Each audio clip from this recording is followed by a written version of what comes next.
Assalamualaikum warahmatullahi wabarakatuh. Perkenalkan, nama saya Anita Yuliawati Nurfadilah, jurusan Akidah dan Filsafat Islam semester 7. Pada kesempatan kali ini saya akan melakukan review terhadap jurnal atau artikel yang berjudul Keluarga Sakinah dan Tipologinya. Jurnal ini ditulis oleh Haji Daud M.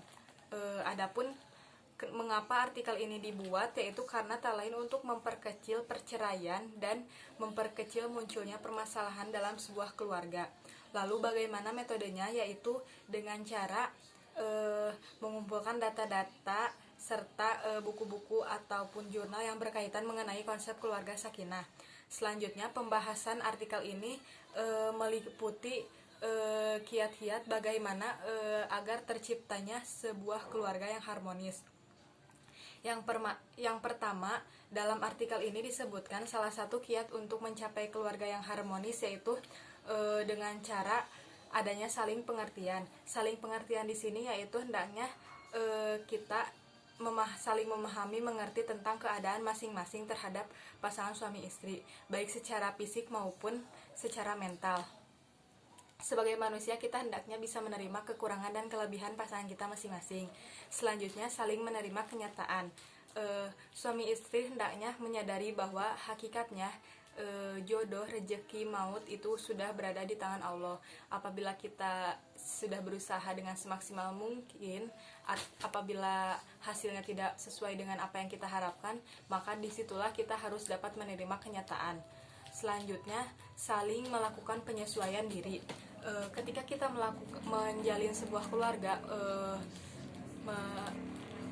melakukan sebuah pernikahan lalu berkeluarga, otomatis kita akan menjadi sebuah keluarga dengan orang yang baru. Nah, disitulah penyesuaian diri sangatlah dibutuhkan. Selanjutnya, memupuk rasa cinta. Sebagai pasangan suami istri menginginkan hidupnya bahagia. Nah, dengan kebahagiaan ini bisa dicapai dengan cara memupuk rasa cinta antara satu dengan yang lainnya. Nah, kebahagiaan ini sifatnya relatif. Mungkin yang dinamakan kebahagiaan adalah ketika kita bisa nyaman ketika berada di rumah, ketika berada di rumah lalu kita merasakan ketenangan tersendiri terhadap apa yang kita lakukan dalam rumah tersebut. Selebihnya, jika kita tidak merasakan kenyamanan di rumah kita sendiri, berarti ada yang salah dan dapat disimpulkan bahwa kita tidak merasa bahagia dalam keadaan rumah tangga tersebut. Selanjutnya, melakukan asas musyawarah. Dalam rumah tangga sangatlah penting asas musyawarah, karena dalam segala situasi dan kondisi haruslah kita bermusyawarah antara satu dengan yang lainnya, antara suami dan istri ataupun dengan anak,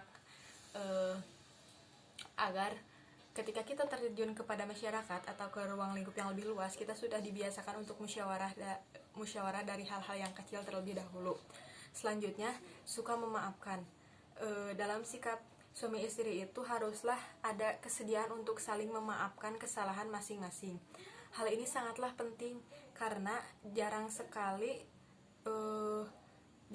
orang yang seperti ini, karena hal ini tuh merupakan salah satu pemicu perceraian terjadi atau konflik rumah tangga terjadi karena hal kecil. Karena saling tidak memaafkan, maka terjadilah konflik yang membesar, padahal awalnya hanya masalah kecil. Maka dari itu, saling memaafkan adalah hal yang perlu dilakukan. Selanjutnya, berperan serta untuk kemajuan bersama. Dalam hal ini, kemajuan bersama di sini ketika satu keluarga haruslah bergotong royong untuk mempertahankan keluarga tersebut, untuk terciptanya keluarga yang sakinah tersebut. Selanjutnya, bagaimana pendapatmu, setuju atau tidak? Menurut pendapat pribadi saya, hal ini sangatlah benar gitu. Saya sangat setuju dengan artikel jurnal ini. Memang betul, apabila kita menginginkan keluarga harmonis, perlu ada kiat-kiatnya gitu. Dimulai dari saling memaafkan, saling terbuka satu sama lain, dan itu memang perlu sangat dilakukan gitu. Lalu bagaimana kaitannya dengan konsep keadilan gender? Menurut saya pribadi, keadilan gender di sini ketika ketika kita ada misalkan suatu pembahasan dalam keluarga, lalu sang istri mengusulkan pendapat, nah di situ menurut saya sangat, maksudnya dibolehkan gitu, karena meskipun ada kepala rumah tangga, kita dapat mengeluarkan pendapat, mengeluarkan apa yang kita inginkan. Jadi tidak hanya laki-laki, perempuan pun bisa. Mungkin cukup sekian dari saya.